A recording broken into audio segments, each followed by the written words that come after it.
நமது எடப்பாடி வீட்டுக்கு அனுப்புவது என்று அதற்கான நேரம் குறிக்கப்பட்டு விட்டது சகோதரர்களே, தேதியும் குறிக்கப்பட்டு விட்டது. அதுதான் ஏப்ரல் 23 அன்றைக்கு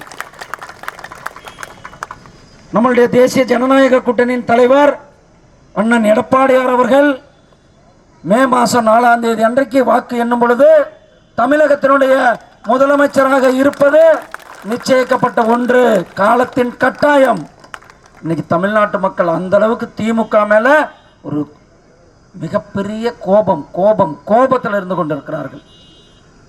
ஏன்னா கடந்த 5 வருஷம் ஒரு பக்கம் விலைவாசி உயர்வு திமுக ஆட்சியில், இன்னொரு பக்கம் மின்கட்டண உயர்வு.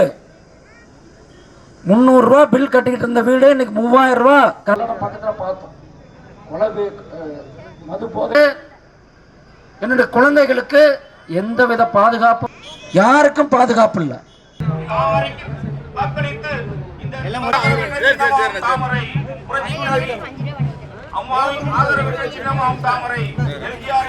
ஏப்ரல் 23 நடைபெற